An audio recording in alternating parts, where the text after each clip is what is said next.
हिंदुस्तान संपादकीय डिक्टेशन। गति 80 शब्द प्रति मिनट। स्टार्ट होगा 5 सेकेंड बाद।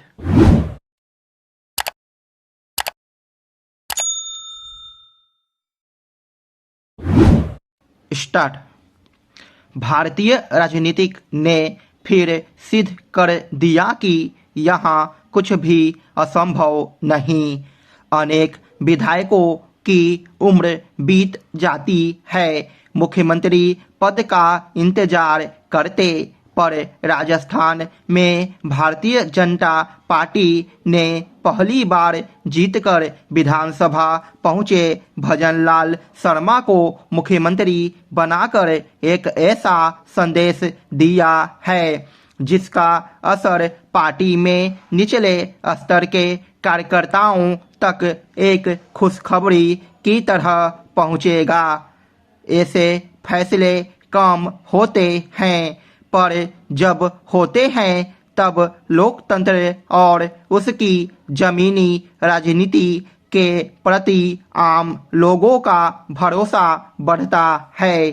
यह भी गौर करने की बात है कि राजस्थान की राजनीति में अब पीढ़ी परिवर्तन का बिगुल बज गया है। राजस्थान की कमान साल 1998 से ही अशोक गहलोत और वसुंधरा राजे बारी बारी संभालते आ रहे थे। अशोक गहलोत हठ के साथ 3 बार मुख्यमंत्री रहे, मगर वसुंधरा राजे को तीसरी बार से पहले मना लिया गया। हालांकि राजस्थान की राजनीति में पूर्व रजवाड़ों के अनुकूल रहने वाले समाज को निराश नहीं किया गया है। जहां पूर्व राजघराने से ताल्लुक रखने वाली दिया कुमारी को उप मुख्यमंत्री बनाया गया है, वहीं दलित नेता प्रेमचंद्र बैरवा भी उप मुख्यमंत्री बनाए गए हैं। वास्तव में भाजपा ने इस बार जितने अध्ययन और चिंतन से अपने प्रादेशिक चेहरों का चयन किया है, वह एक मिसाल है। राजस्थान की ही बात करें तो ब्राह्मण मुख्यमंत्री, राजपूत और दलित 2 उप मुख्यमंत्री, साथ ही सिंधी समाज से आने वाले वरिष्ठ नेता वासुदेव देवनानी को विधानसभा अध्यक्ष बनाया गया है। यह सामाजिक समीकरण के अनुकूल कुशल राजनीतिक अभियांत्रिकी है जिसका अभ्यास सभी पार्टियों को करना चाहिए। ठीक यही अभियांत्रिकी मध्य प्रदेश में दिखी है, जहां मोहन यादव को मुख्यमंत्री बनाकर उत्तर प्रदेश और बिहार को भी संदेश दिया गया है। लगभग 32% आदिवासी आबादी वाले आदिवासी नेता विष्णु देव साय को मुख्यमंत्री बनाकर जो राजनीतिक व्यू रचना हुई है, उसका लाभ भाजपा को आगामी चुनावों में मिल सकता है। भाजपा को इन राज्यों में साफ तौर पर पता है कि वोटों के मामले में कांग्रेस उससे ज्यादा पीछे नहीं है।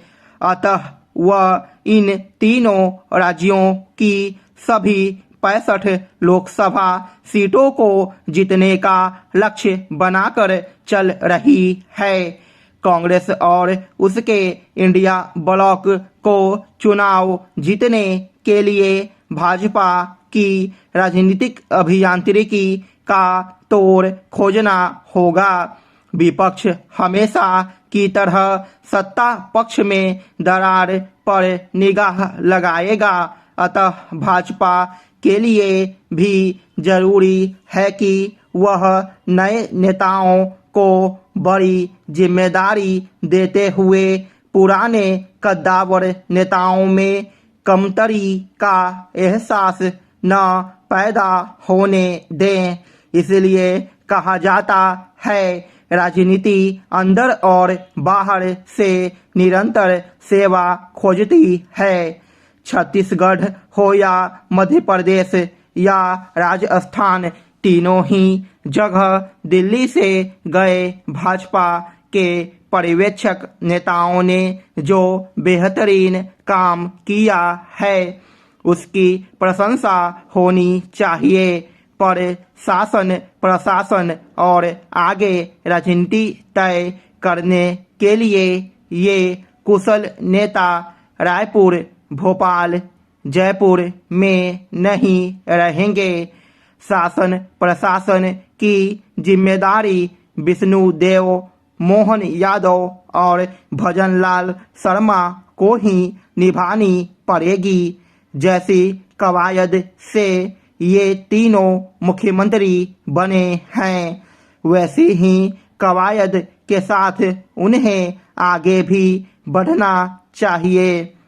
ध्यान रखना होगा कि कई बार जमीन से उठे अच्छे नेता भी नौकरशाही के साये में जाकर चमक गवा देते हैं। हिंदी पट्टी के इन राज्यों के नेतृत्व से यही उम्मीद रहेगी कि इन राज्यों में विकास की लकीरें तेजी से छत्तीसगढ़ और मध्य प्रदेश के बाद राजस्थान में भी मुख्यमंत्री के साथ साथ उप मुख्यमंत्रियों के नाम सामने आ गए।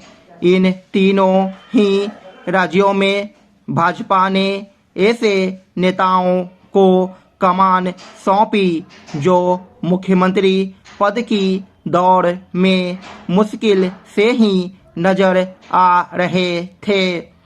छत्तीसगढ़ में मुख्यमंत्री बने विष्णुदेव साय के बारे में तो फिर भी यह अनुमान लगाया जा रहा था कि राज्य की बागडोर उनके हाथ में दी जा सकती है, लेकिन मध्य प्रदेश में किसी को भी यह भान नहीं था कि मोहन यादव मुख्यमंत्री बनाए जा सकते हैं। इसी तरह राजस्थान में भी इसके कहीं कोई आसार नहीं दिख रहे थे कि पहली बार विधायक बने भजनलाल शर्मा मुख्यमंत्री बन सकते हैं। वैसे तो भाजपा इस तरह के चकित करने वाले फैसले पहले भी करती रही है, लेकिन इस बार उसने कुछ ज़्यादा ही चौंकाने वाले फैसले लिए। चूँकि भाजपा ने चुनावों के समय मध्य प्रदेश, राजस्थान और छत्तीसगढ़ में मुख्यमंत्री के दावेदारों को आगे नहीं किया था, इसलिए यह लगभग तय था कि इन राज्यों में जीत हासिल होने पर नए चेहरे ही सत्ता की कमान संभालेंगे। अंततः ऐसा ही हुआ, लेकिन भाजपा ने इन तीनों राज्यों की कमान केवल नए चेहरों को ही नहीं थमाई, बल्कि उन नेताओं को मुख्यमंत्री और उप मुख्यमंत्री बनाया जो अपेक्षाकृत युवा और पार्टी की विचारधारा से गहरे से जुड़े रहने के साथ जमीनी स्तर पर काम करते रहे हैं। ऐसे नेताओं को आगे करके भाजपा ने यही संदेश दिया कि वह एक ऐसा दल है जिसके सामान्य कार्यकर्ता भी अपनी मेहनत और लगन से उच्च पद पर पहुंच सकते हैं। ऐसा कोई संदेश न तो परिवारवाद को प्रश्रय देने वाली कांग्रेस दे सकने में समर्थ है और न ही क्षेत्रीय दल। भाजपा ने मध्य प्रदेश, राजस्थान और छत्तीसगढ़ में जिस तरह सांसदों को चुनाव मैदान में उतारकर एक नया प्रयोग किया था, वैसे ही उसने इन तीनों राज्यों में 2-2 उप मुख्यमंत्री बनाकर भी एक नई